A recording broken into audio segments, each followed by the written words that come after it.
Maybe movies. Hello, ladies and gentlemen, and welcome back to another episode of Fart Up Your Tarts. Because as we all know, those tarts aren't going to fart up themselves. I do not agree with what he said. Not at all. But welcome. Hello, everyone. My name is Max. Oh, and my name is Sam. And this is actually Maybe Movies, your one-stop shop for movie character wife swap. Can you see us? Can you? We have sound and vision. So it would seem at this point. And long may it last. First of all, on that point, again, thank you to everyone for your patience and understanding with the technical issues we've been having over the past few weeks. And again, apologies that we've had to put what was supposed to be last month's crossover back to this month, but such is the way of things. Indeed. Because things have a life of their own. Ooh, look! We have Choco Pebble-Dash. Oh, I see. The bunny's bin. It does. Well, should I say you have Choco Pebble-Dash? Oh, yes, because... Yes. Yes. So, if you were with us last week when we did our podcast episode because of said technical issues, we did Theo from Children of Men in The Road Warrior, and now we're on the flip side of that with Max slumming it in totalitarian Britain. Indeed, yes. This is going to be... Funny that. I know how he feels.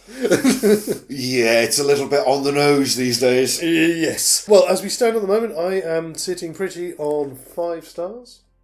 I'll just take a look. And I'm not going to do an 80s dance routine. I've got 6. Oh, no. No, don't do that.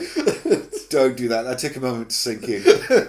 No, don't do that. God damn it, so I've got to play catch up. By the way, I can't believe I never thought about it in that way before. So obviously we were talking last time about Theo and about that he's supposed to be like almost like a martyr. Uh-huh. And then when I was thinking about this side of it, I was like, oh, for fuck's sake. Key, she reveals that she's pregnant to him, yeah? Yes. In a barn. Surrounded by animals. I never in a million years would have caught that reference. I have to admit, that just sailed straight past my head. Same. Oh my goodness. It was only when I was thinking about it the other day and I was like, oh, for God's sake. What was the meaning of that? It was right in front of him. You just need to throw a manger in there and... So that makes Theo Joseph? I suppose it does, yeah. So does that make his friend that he gets the travel pass from is kind of like Herod?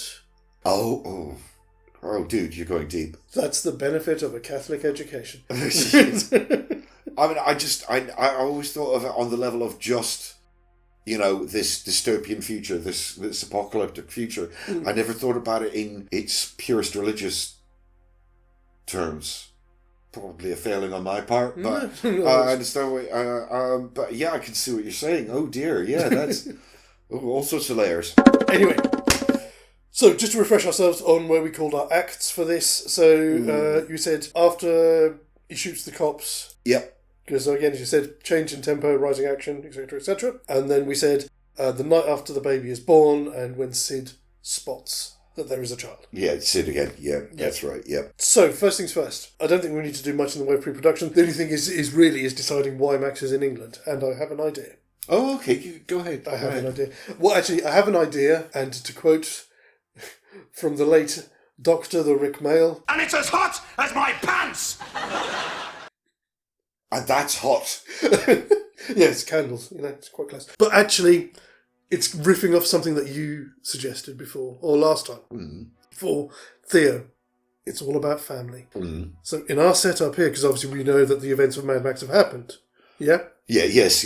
So in our setup, Julian is Max's sister-in-law. Right. Who he knows has gone to England, as all Australians do. Of course. But they've lost track of her. They obviously probably don't even know about her being a domestic terrorist. So he's had to come to England to find her, to tell her that her sister is dead. Oh. And the only contact that he has is a name and a number, or a Dropbox maybe, and the name is Jasper. Oh, I see.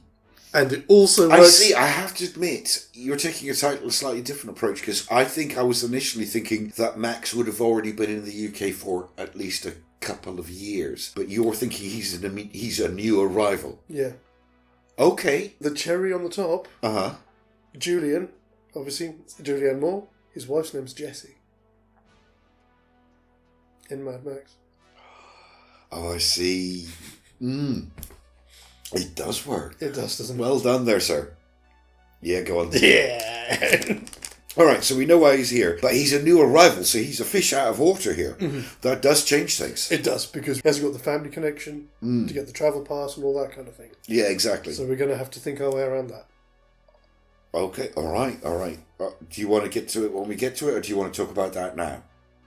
Let's get to it when we get to it. Okay. I think we can launch... I mean, we've got 3 or 4 scenes before we have to get to that conversation. Exactly. So we get our monologue about the state of the world. What I also like about it, and again, obviously it's a bit of an aside, but just thought I'd mention it now, it kind of works as well, because we don't know how much time has passed between the end of Mad Max and the beginning of Mad Max 2. We know it's sometime because he's got the grey streak. Yes. So we know it's at least a couple of years. So, I mean, we can even do that because obviously he's had to get the money together to be able to move, to get across here at all. Exactly. I mean, because even though the world is not in the apocalyptic state as it is in Mad Max 2, it is still falling apart badly. Yeah. And it's not just about fuel, it's about money, it's about transportation, it's about getting places. Yes. It's not going to be simple anymore. But also, it's an interesting one for this setup because there's kind of like the same underlying motivation for Max, because if his son had survived, he could potentially be one of the youngest people in the world. Oh yeah, that's a nice... So there is that similarity between the characters. Oh, can we go a step further, just to literally tie it into the first scene, that he would have been the same age as young Diego? Oh, yes. Yes. Yeah. Yeah, that makes sense. Yeah, just to really layer it in. Yeah. It allows us to maybe even indulge in a couple of little flashbacks to when his son was alive. Yeah. You know, that works. Because Max on his surface is a much more callous person than Theo is, and by giving us that insight into his character, will give people a reason to sympathise with him before... It softens him just a little bit. Without him having to act different at the beginning. Exactly. Yeah. Exactly. Yeah, like it. Love it. So we open up with the Dear with the cafe. Diego, yes. And the explosion at the cafe... I think we'll do that as well. We will do that as well, yeah. So that whole first 4 or 5 minutes is just going to kind of go on rails with the addition of a couple of little flashbacks to give us some insight to Max. Exactly. I mean, I think we can do away with the whole stuff with the office and things like that. Yeah, I was thinking he doesn't need to work from home and he's not here on business. So we'll say that because Jasper's living off the grid, there's like either like a Dropbox or something like, you know, they do in movies where you've got like the long stay lockers at the bus station. Yeah. You have to drop a message in there. I like that one better for some reason. Yeah. I think visually it works better. Fantastic. And he's going back to get the answer, which is that Jasper will see him. Yeah, of course. And gives it, you know, like instructions. Coordinates or... Yeah, where to meet, or the train that he ended. There's a train ticket. And scribbled on it is the stop he needs to get off at. Yeah. East Harlem, don't be late. Exactly. Yeah. Exactly. We move straight from there, so we're slightly shorter in this respect. Straight to him taking the train out there, meeting Max. Ooh. No, I think it works out right the same amount of time. The conversation about him working from home and having him visit the train station, open the locker, get the message, kind of about the same amount of time. Yes, but also just realised, I'm wondering... What, you've had a thought, haven't you? Yeah, I might have solved the problem about the travel permit. Right. He's a tourist. Right. So he has more freedom to travel. All right, I will say yes, but, because, you know, we should be clever about this, but the UK is technically in lockdown, so how does that work? Is this a because movie? I think it might be. I think I was going to suggest that he has a travel permit that allows him to travel a bit more freely than residents. All right. I don't know if it still counts as a because movie, but he's not a tourist. He's got something like a grief visa. Ooh, okay. Oh, that is a because movie, I think. But I love it, yes. We haven't used one for ages. Yes. You know, it has been a long time since we've used one, hasn't it? We will use that in our because movie. All right, so he's on a grief visa. He has a grief visa that allows him to travel freely around the UK. Yeah. Brilliant. Okay. So You can take one, by the way, for that. Oh, That's well, thank definitely, you. no, that is definitely, oh, dear. And then obviously he's going to meet Jasper, not visit Jasper. I mean, he's going to visit Jasper. Yes. But he's going to be meeting him. So I feel like this scene might be a little bit more meaty and a little bit more tense because they don't know each other. These aren't father-son. No. These are two relative strangers. Exactly. How much do we want to allow that Max's police training? Because if he starts whipping out the weed... I mean, obviously he's not here as a cop. He's not serving. But he still has cop mentality. You know I'm a cop, right? Yeah, but you're not on duty, are you? Yeah. Well, technically, I'm not on the right continent. Exactly, yeah. You know, yeah, your could be something like authority is the other... Exactly. We play up a little bit of banter there between them. Yeah, your jurisdiction's half a world away. In which case, does Max toke? Ooh, I don't know.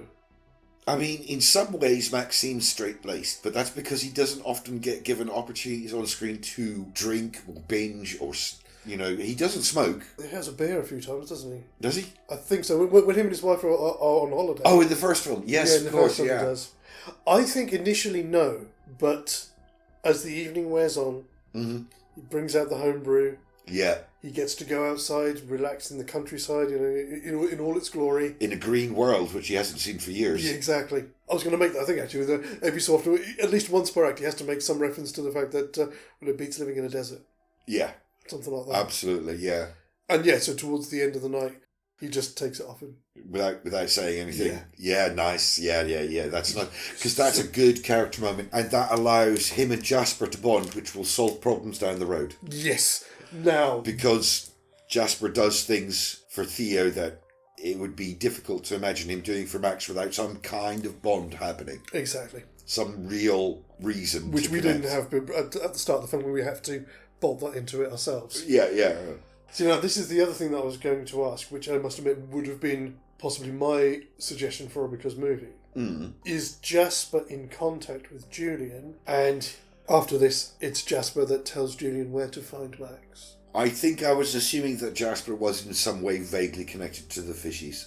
Right. Even if it's through Julian. You get the impression that he's retired, Yeah. but he probably still knows who. But he's such an activist. The way he talks, he is an activist in the context of the fishies and stuff. He's one of those people. He just doesn't act on it. Maybe he's what's the word? He's like a hub for messages that are going around. Yeah. the country or So something. he's no longer. So he's He's not not a guy field running agent around. anymore Yeah, exactly. because he's got to look after his wife. But he's a safe house. He's a messenger. Exactly, He's yes, yeah. X, Y, and Z. I think that works very well for us. It's also quite nice as well because it depends on how we play it later down the line, but it almost undermines everything that we've just done. Because there's one version of this where Max gets really fucking pissed off that Jasper sold him down the river by getting him involved in something that he didn't want to be involved in. Yes, he would be angry, but he got to meet Julia.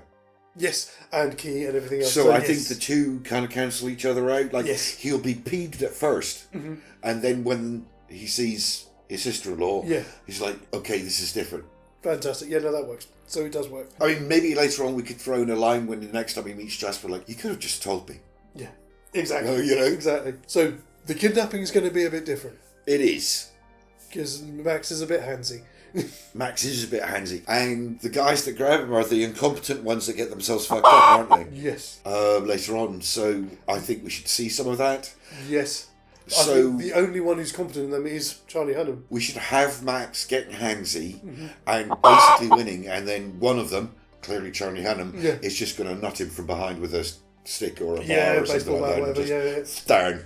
Yes, and they drag him off. That whole scene with meeting Julian or whatever her name is, kind of goes the same, but with slightly different impetus, because obviously he then has to deliver the news, which, how do we think she's going to react to that? Do we think that her mission is going to override? I don't know. I think we can have our cake and eat it here. I think she should be sad, grief-stricken, whatever the appropriate term is, but then her conviction over her mission, because the reason she's come to them is not because it's her brother-in-law, but because he has the permit. Has the permit. Yes, He exactly. has the permit, which is why they want to speak to him. So I think she'll do that, like, oh my God, and we'll have the moment of the grief, and then she'll pull herself together and no, but the mission comes first. Exactly, yeah, that's the thing, yeah. You have to remember, okay, yes, a life is lost, and now they're fighting for a life that has yet to have a chance. Yeah, okay, cool. Again, played right with the right dialogue, that'll be brilliant. I can see that. Right, now the next scene is one that clearly isn't going to happen, or isn't going to happen the way it originally was, because that's when he goes to the ministry to get the travel papers. Yes. So how do we want to handle that? Do we just skip it entirely? I think what we do with that is he has a travel permit that allows him to go anywhere, but he still has to let them know where he's intending to go. Okay. So he has to go to like a central station or something, or to a embassy? An embassy or something like that. Yeah, that and say, would work. I need permit. I need this, and these destinations on my permit. On my visa. Yeah, all right, that works. So we supplant it with that. Instead, we can repurpose those actors into different characters that would fit into that setting. Yeah, absolutely. Yeah. That works. Yeah. Fantastic. I mean, to be honest, those characters, we never see them again. They are only in that scene when he gets the travel permit. Again, because it's been so long since I'd seen it, I couldn't remember whether we see them again, but we don't. Once the journey starts. Even though there's a suggestion that there's a long-standing relationship with the guy goes to see and everything like that, we never see them again. He's just there, and he's there. It's his cousin, isn't it? Yeah, I think so. Yeah.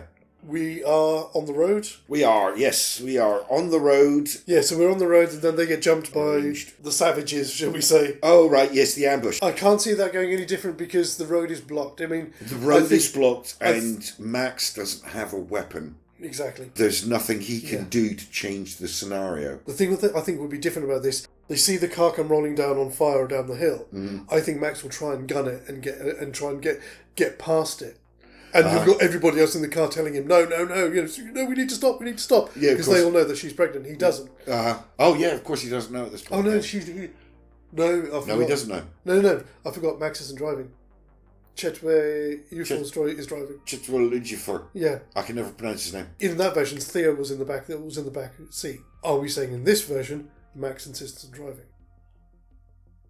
I think for the sake of our movie, not the old movie, we should say Max will insist on driving. So it's not even a question. They get to the car and he just gets into the driver's seat. He guns it. I'm going to say, but he doesn't gun it quite fast enough, so maybe the car gets clipped at the rear end as it's passing through. The car is on the other side of the thing, but it's spun out on the road. And there's all these people, So you still get the scene, but they've got a slightly easier time of getting away. Yes, so he's spun around, so he's facing the wrong way. He can't really reverse because by the time he's kind of put it into gear, there's too many people for him to try and reverse through. So he has to go up the bank and round and then back the way that they come. So they still end up going back the way they came. It's just we get there slightly differently. Are we still losing Jules at this scene? I think so. Yeah, we have to, don't we? I think we have to. Which is a shame, because suddenly Max has no connection in the world. Actually, oh no, that is kind of like his character's thing. Because he won't have a connection then until he finds out that she's pregnant. So that gap, that 10, 15 minute gap, he's like a man without a purpose. He's like a zombie.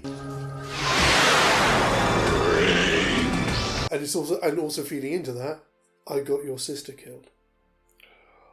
Now me coming here. Got you killed. Yeah. So a lot of guilt. Yes. So maybe, I don't know, when they get to the farm... Wait a minute. Hang on a minute. Yeah, because the next bit is... No, I'm getting ahead of us. You're getting ahead because it's the cops next, isn't it? It's the cops, yeah. Now, right, okay, this is completely different. He is a cop, his natural instinct is to cooperate. This is when Ejiofor comes through, and so Max is talking his way through the stop, probably not understanding just how bad the situation is in the UK and how screwed he really is being stopped by the police. So it'll probably go on a moment or two longer, but then once it becomes obvious that he's not going to be able to talk their way out of it, Ejiofor pulls the gun and shoots them. If you want to string it out that little bit longer, I think he pulls out the gun, he shoots one of them. No, it's not. It's going to be too quick. He has to shoot them both. I was going to suggest that there's almost like a back and forth between him and Max, and he's like, he's not going to care where you're from. He doesn't care what police force you answer to. Now that he's just shot one of the other guys, he's just shot one of the cops. They're going to have to shoot the other one. No. Okay, I play it like this. So you get the bit that you've just said, yeah? Yeah. Chetwe pulls the gun, shoots one of the cops, dead. Mm-hmm. Sure, he shoots both of them, kills one of them, wounds the other one because Max tries to grab the gun off him after the first shot. Right, yeah. So injures one of them. One of them's down, bleeding out. Yep. They then have an argument between themselves, to which Chitra has to say to him, look, they don't care who you are, where you're from. where you're from. We either kill them both and get out of here alive and get away, or I'll leave you here and you can take your chances with them. That's even better. Because like I said, he's a man without a purpose, and then he's having his existence challenged, as a cop, and having that do or die ultimatum might be what be enough to snap him into action. Yeah. Yeah, I agree. Take one. Yay! Take one. That's a good one. That's a good resolution. But that brings us to the end of our first act. It certainly does. Whew. So we have shot some cops. Right, okay, so moving swiftly on to the second act. We are at the farm, isn't it, the next bit? Not quite. We have to have a little funeral. Yeah. For Jules, and then onto the farm. Yes, as you quite rightly said last time, Max is that kind of eternal hero, if you like.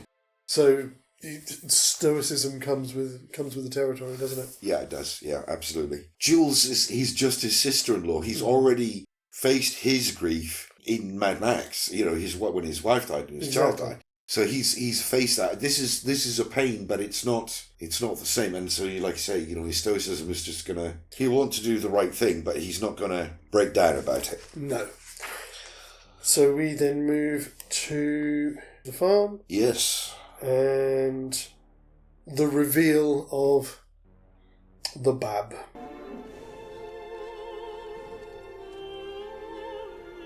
I'm scared. All of this, I feel like it's just going to kind of play on rails. With a few Australian jokes thrown in. Of course, yes, But ultimately, until we get to the scene in the barn with Key, he is just running on autopilot and doing what people tell him to do or ask him to do or whatever. And it's not until she speaks to him that he's going to snap back to who he really is. Mm-hmm. And that's when things are going to change. So these first couple of scenes are just going to play on a rail, aren't they? Yeah. Yeah, absolutely. How do you think he reacts to Key's pregnancy? I mean, they're stoic, but then again, there's also... I don't know. Because obviously, in the original Children of Men, Theo's reaction isn't overblown. He's shocked. He's shocked. Yeah. Please help me. But he's not falling to his knees, kind of praise Lord kind of stuff. I suppose at this point both of the characters are a similar level of stoicism. If we allow for Max being a little bit more pessimistic, because I get the impression, even with how we've arranged the chronology of these, the death of Max's son is more recent than the death of Theo's. I was about to say that, and I thought I was going to contradict myself if I said that. No, I don't think so. I think I would agree, and maybe there's a bit more.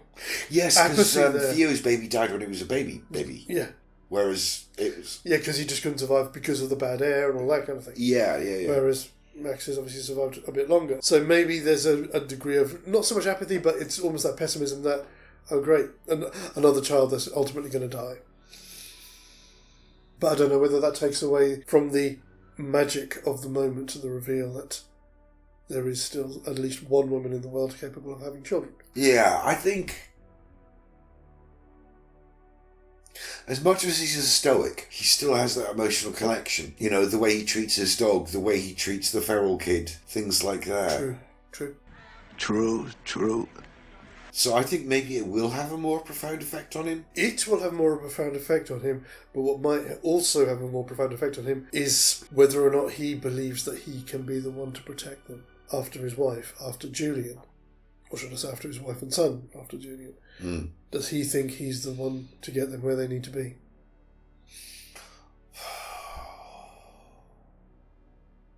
No, I think it works. Because in his mind, he failed to protect his family. Mm-hmm. He failed to protect Julia. This is his redemption. Okay. Yeah, I see it. I do see it. Like, if I can do this one good thing, then all of my other failures won't matter. Yeah. But it's all very downplayed. We don't actually... We only see that through the actions that he takes. Yeah, He's not going to be the person to go, finally, this is my chance, There's going to be no exposition here. In a similar way as it is with Theo. We only know that he has to do this by what he does. Yeah. And as we know, Max is a man of fewer words than Theo. I was just about to say the same thing. Yeah. Fantastic. Yeah, so, okay, all right, that's fine. Moving on, there's the discussion about a new plan, and everybody gets together in the house, the farmhouse. Yeah. Which, again, I'm guessing is going to go on rails. Because, I mean, Max isn't that involved in that discussion. Theo's not exactly... He's there. He's there, but he's not Yeah. directly I involved. mean, Max might get a bit more involved. In the same way that the guys were discussing about leaving with the fuel. Oh, yeah. I see what you're saying. You want to get out of here? You talk to me. This is us seeing him being more involved now. And maybe, well, you've got this XYZ vehicles here. You need to take these parts out of this car and put it into this car. And change those tyres for these tyres and this kind of thing. Yes. Because he knows his cars. Yes. And he knows, and he knows his cars. Yes. He does know his cars. Yeah. All right, that's brilliant. That's great. So that gives us like a new take on that scene. But then we get the bit when he wakes up in the night and Dreddy Boy turns up. Yes. I was going to say about that, and again, feeding into this thing of Max being a motorhead. I know it's going to sound, it might be stretching a little bit too much. He recognises the sound of the engine, the motorbike sound. All right. From the people that attacked him on the road. Ooh, yeah. And that's what gets him to go down and investigate. So instead of him just waking up randomly in the night, it's very much a case of him being woken by the motorcycle and recognising the engine. Mm-hmm. Yeah, I like that. That's a nice touch, and that plays into Max's thing much more. Yeah. Yeah. Oh, go on. Yes, absolutely. Yeah, sorry. Are you getting a puddle back there? I am getting a bit of a puddle, but it's all contained. Okay. Sorry, the candle's escaping if you can't see it. We can build Charlie Hunnam up as a bit more of an antagonist in this. Yes, so Dreddy Guys... It's Charlie Hunnam. Charlie Hunnam, yeah. Which I just never... I didn't. Never recognised. Only because I spotted his name in the credits. Yeah.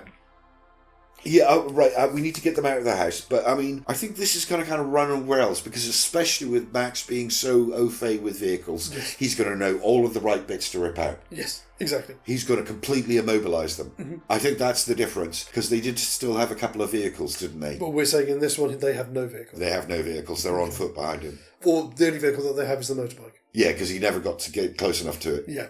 Fantastic. Yeah. And it may not be complete, but he's got a vehicle that's a bit more souped up than the one that Theo has. Yes, because he just spent... Yeah, exactly. Yeah, that works. That explains some stuff. Yeah, it works. It works, yeah. So he's got the V8, he's got the... Yeah. He's the nice tyres, he's got all of the stuff, yeah. So bundles Key and Miriam into the car, pushes it out similar to that, and then off we go.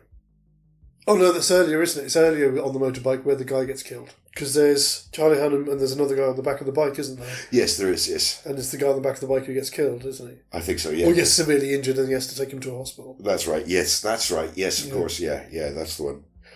Which is kind of curious, isn't it? It's a bit like Wes and his twink.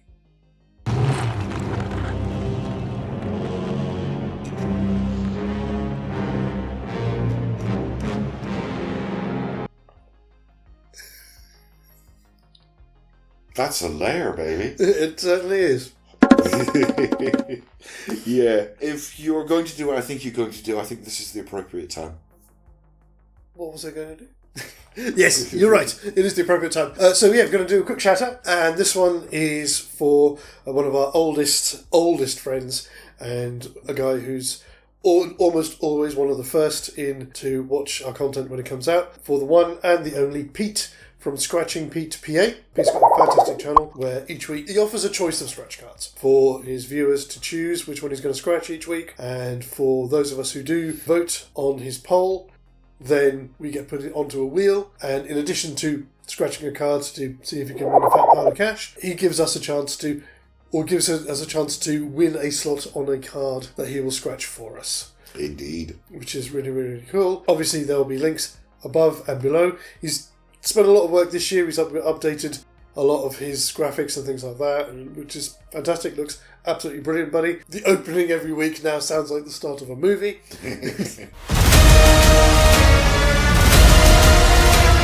Do, as always, keep up the great work. And more importantly, thank you for your support. And do go and check out his channel. Links above and below. As always, thank you. So we are on the road. they get to... Oh, no, that's later, isn't it? They go to Jasper's, don't they? They're running away. For some reason, they have to jumpstart, although I feel like we won't have to have the jumpstart because he's souped up in the car. Yeah. And then they're off to Jasper's. That's the next stop. How do we feel that Jasper's going to feel about the fact that Julian is dead? Because obviously we've upped their relationship in this and lowered the relationship between him and the protagonist, Max. I reckon he'll be grief-stricken. But do you think he's going to blame Max? I think there'll be some sort of confrontation. I don't know if blaming is quite as far as I'd want to go, but I don't know, where were you during all of this? What were you doing? And then, of course, Max will be like, I did everything I could. Driving the bloody car, mate. You know, I gunned it and blah, blah, blah, blah, but it was just, wait. And then I found out that Nigel, is it Nigel? Yes. Had Julianne killed. Yeah. Yes. Yes! Yeah, we can play... Yes, absolutely. Yeah, that's the decider. Because he knows that, doesn't he? Yeah. So that's the decider. Fantastic. But there would be some sort of some sort of confrontation, and then they sit down and eat, and so we won't get the monologue of their past in this. But I think in this instead, maybe we'll get him reminiscing a bit about what Julian did. Is that exactly where you're going to go? Yeah. I think that's the way to bridge the gap. Yeah. The rest of it's kind of going to go on rails. You know, there'll be the discussions, I'm alive, and then, you've got to break into prison, that's what you've got to do. Jasper's little speech about faith and chance. Mm-hmm. And then the bad guys turn up. Yes. Is this going to happen differently? They're outnumbered. Mm-hmm. He still doesn't have a gun, does he? He still doesn't have a weapon. At least he's not in flip-flops. This is true. This is true. But no, he doesn't have a weapon. Oh, for God's sake. He's in flip-flops. Sandals. What do they wear? In ye olde Jesus times. They all wore sandals.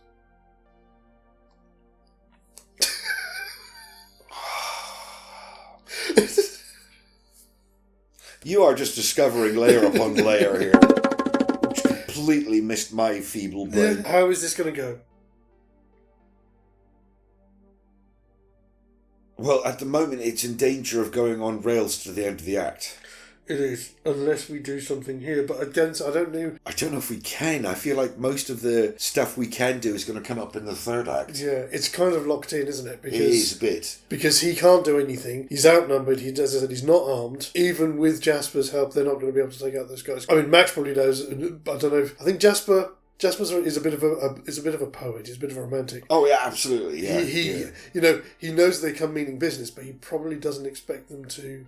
Well, no, you can tell that because, even in the original, the way he's so casual with them and stuff, he thinks it's just like, okay, we're just gonna have a chat, chaps. Yeah.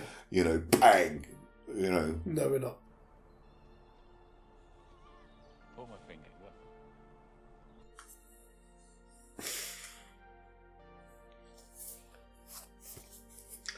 I want to say. You want to do something, but you don't know I want to do what. something, but I don't know what. And I don't know what anything that we can do that isn't going to throw us wildly off track. Because the only other thing that you could possibly do is, after they've killed Jasper, he does something from where they're watching up on the hill. But then that's going to expose their position, and then we're back to square one, they're back into a chase again. We've got the souped-up car, maybe we could use it. Yeah. Because we've got the souped-up car, I don't think we'll break our narrative with it. But what's he going to do? He's got no gun. Because he's on a slope looking down at the house, isn't he? How about this? If there's some kind of gas container or something around the back, one side of the house, so he goes to the car, gets an oil drum full of fuel, turns it into a Molotov, and throws it. So it blows up the house. Oh, screw it. This isn't just Children of Men anymore. Part of my brain was going, that's a bit over the top for Children of Men. No, we're talking about Mad Max and Children of Men. So, you know what? I think go for it. Have one. Yeah. Have one. And that will result in a chase. Yeah. So we get to have our V8 engine really put through its paces. Absolutely, yeah, because we're going to be losing it soon, unfortunately. Yeah. But yeah, and that also takes out some of the fishes as well. Yes, it does take out a few of them, and which it helps, would be satisfying at this point. And it helps that kind of feud there between him and Charlie Hunnam as an antagonist. I like it. Yeah. So we get a chase, which ultimately, though, he will get away from them. Yes, ultimately he will. And then I do believe the rest of the act is going to run on rails. Again, if we want to increase threat, we can say Miriam gets winged. Well, Miriam gets taken out almost as soon as they get to the... But that's Act 3. No, that's this act, isn't it? It's Act 3. No, it's Act 2. It's Act 2. It is Act 2, yes. They get taken into the camp. Yes, because the baby has... because the rest of it, yes. Because she causes trouble when they're paying too much attention to Key. That's right. Yes, because we get to the school next, and that's when they meet Sid, and it snowballs from there. Yeah, exactly. Show us that fishy face. Sad face. That's really kind of Act 2. It is. I can't see anything else. No? That's good.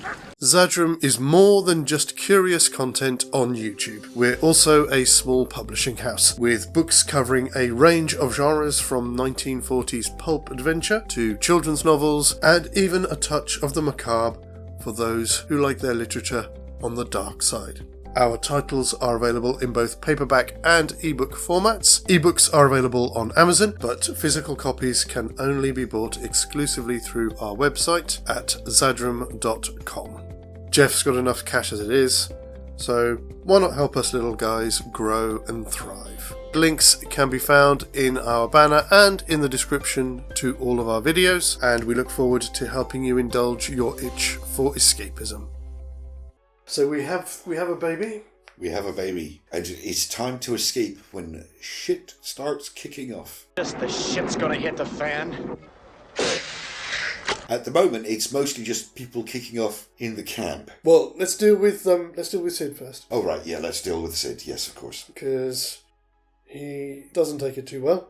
No, he doesn't. I think here we can allow ourselves to have a full-on fight, A brawl. between him and Max. Yeah, absolutely. Ultimately, Max will ultimately win and take his gun. Good. To be honest, I knew he was going to have a gun by the end of this act. Yeah, he has to. Yeah, absolutely. Yeah, I have to admit, you brought it in a little earlier than I was expecting to, but that's good. That's fine. That makes it work. Cool. And also because it means that we can allow ourselves, I think as you said last time, most of the stuff that we're going to change is going to be in this act. Yes, it is. It means we can go a bit more action movie. Yes, we can. I mean, to be honest, the majority of the action in the film happens in this act. It's kind of continuous from this point onwards. Yes. But it's that kind of chaotic, nobody's in charge kind of. Whereas we want to bring someone a bit more structured into it and bring some retribution. Yes. Bring some righteous retribution into the situation. So at this point, we've still got Magda, haven't we, as well? Yeah, we've still got Magda, yes. Oh no, Marika. Excuse me. I don't know. Yes, and she's taking them to meet the Russians who have a boat. Why should I let a stupid cockle like you aboard me boat? And that's when everything kicks off, because just as they were going to meet the Russians, that's when the fishies turn up. Yes. And the gunfight starts in earnest. So I think we're not... Yeah. I don't think we're going to get them captured by the fishies. I think we're going to get like a running battle. Yes and no. I'm thinking, just for a little bit of righteous retribution, is that what we have is a big old confrontation between Charlie Hunnam and Max. Okay. And during that... Everything else kicks off. And Key gets taken away. So he has to chase after them. It's still a running battle. Okay. So this is before he gets to the Russians or after? This is after he gets to the Russians. Oh, of course it is. Yes. Sorry, I got confused. Yes. Yeah, they go to the Russians first, and it's when the Russians are trying to get them to... The boat. To the boat, that's right. That's when everything kicks off. Yes, like it. Okay, cool. Thank you. Max needs to pay back the dude who killed Jules. Oh, definitely. That could be a nice little set piece there between the two of them. Yeah, exactly. We could have a proper drag-out, bare-knuckle, beat-you-to-death fight, you know. Definitely. Yeah, and if we want, because as movies tend to do, the whole fight goes on, they end up somehow on the roof of a building and he picks him and throws him off. So you get the villain's literal fall from grace. Yeah, why not? Yeah. Why not, since we're here? And there's lots of lovely, huge bits of broken building with, like, RSJs and stuff sticking out of the masonry for him to land on. Yeah, of course, yeah. Something nice and gruesome for him to finish on, yeah. Fantastic. But then he has to go and try and find Key. Yes. Which takes us into this bit with Nigel and trying to catch up with him. Yeah. So I'm assuming then in this version of it, same as we did with the last one, his fate at the end of the film is not the fate that was Theo's. No, I don't. I think especially because he's armed now and he's trained. You know, I mean, I don't know what Theo was originally. I can't remember, but he's not a policeman. A policeman knows how to clear a building. Yeah. He knows how to cover his corners and keep cover and how to, line up his shots and all that stuff. I don't think he's going to lose his fight. I mean, he'll probably run out of ammo at some point, but he'll probably have to take a gun off someone at some point. I mean, he'll probably just upgrade his weapons as he goes through the building. Because some of them have assault rifles, don't they? They do, yes. So, yeah. Oh, that'd be quite cool. That'd be good to see him, give him his due. One-man army clearing the building. And and it's that classic, like how they do in police training where they have to do the gun range and the bits flip up, you know, and sometimes it's an innocent bystander, and sometimes it's a bad guy, and he's got to pick between the refugees and the fishies. I was going to say, if we want to throw in a thing from Mad Max, when he has the fight with Charlie Hunnam, because obviously Max has got that leg wound, hasn't he? Oh yes, he does, doesn't he? Yes. Yeah. I forgot about that, yes. So maybe we can have Charlie Hunnam exploit that, gets an elbow on his leg, so that problem reoccurs to slow him down. So we've got a really badly limping Max going through the building, taking them out one at a time. Yeah, I like that. I think that's great. It creates a different dynamic, even though the story's going in the same direction the whole time, because we've got Max and not Theo. Yeah. And I think that works. But it also allows us to not make him too OP, because he has, he's got a wound. He is trying to do all of this with this wound. Yeah. So it still keeps it that a little bit more grounded, like Children of Men. Our next question is, because obviously in the film it was random gunfire, does Max take out Nigel?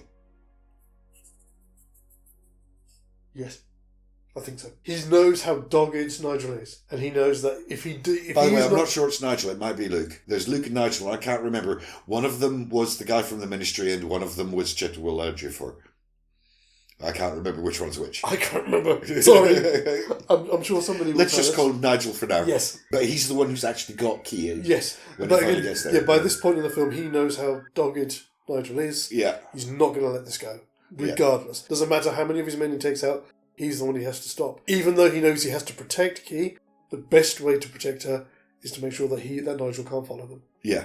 So I think he does. I wanted to say, maybe minor complication, that there's an exchange of gunfire, and I think Max will take a wound at this point. Yes. But not fatal, but literally the moment that he kills Nigel is the moment he's forced to drop his weapon because he's been shot in the shoulder. Which is really nice, because then it's Key that has to lead him out to safety. Oh, yes. Yes, yes, definitely. That's beautiful. And then we have the moment which I've simply marked "A Baby Cries." Nice. Oh, yeah, that's nice. Yeah. And it's their long procession out of the building, past all the soldiers, past all the fishies, past all the refugees, and out to the boat. Yes. Obviously, Max isn't going to have the same fate. So we have to decide, does he go with Key to the Human Project? Or does he stay on the boat and let her go? See, this is... I meant to play it up a bit more, because obviously we got carried away with the discussion. As I said at the start, every scene, or every act, at some point he says some variation of, it's better than being in a desert. And he just goes, it's better than living in a desert. And drifts off into the mist in the boat. Oh. Like the road warrior that he is. Oh, dig it. That's lovely. Yeah, well done. And we have it. That is the end. That is our movie. So we are going to do what we always do at the end of these. We're going to take 2 seconds, gather our thoughts, and we'll be straight back with post-production and our votes. Well, I must admit, I think I've done rather well with 11. 11 is the same number. Oh no! Well, as they say... Oh, wait. No, I've got 10. You win. Fantastic. Well, after you, sir. Yeah, okay, so this one's a bit of a tough one, especially since it's been a little while since we did the previous episode. It's been over a week and a half. Normally we do them quite close together, and it's not too hard to remember how things go. I think, out of the two, I think this is the better one. There were a lot more layers that came out of this than we ever managed to squeeze out of Mad Men. I'm going to vote for Children of Max. I'm going to keep it nice and simple. I'm with you on that one. Yeah? Absolutely. Yeah, Children of Max was interesting, and Theo's an interesting character to... Sorry, Mad Men was interesting, and Theo's an interesting character to put in that situation. But the plot for that is a little linear. It is. It's really quite linear. Whereas there is so much more nuance to play with this, even though, like, from the moment that they leave the big city, it's kind of linear as well. It's a road movie. Well, it runs on rails, but it's not necessarily linear. Whereas Mad Max is very much, this is down the road, and then back a bit, and then after that, down that road. It's pretty much a straight line. Mm-hmm. Whereas this is back and forth and escapes, and it's twists and turns and layers. Putting somebody like Max in that situation, in some respects, it works a little bit better. I mean, Children of Men is very clever in itself, because even though it makes Theo a hero, it doesn't make him a hero. Well, he's the classic reluctant hero. Yes, but it, like, taken to an extreme. Mm-hmm. So by giving somebody who is prepared to get down and dirty and is prepared to pull a gun. Yes.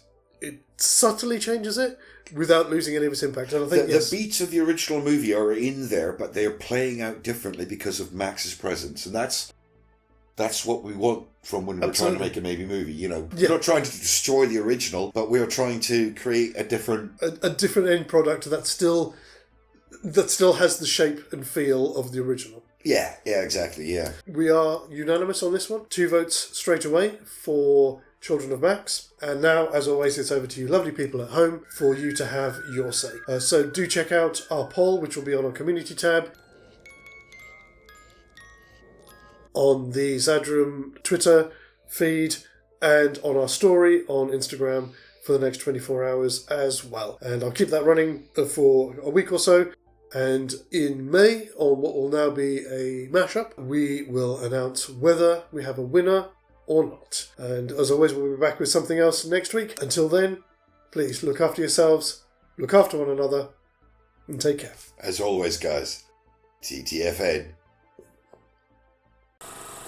Ba ba ba ba ba ba ba ba ba ba ba ba ba ba.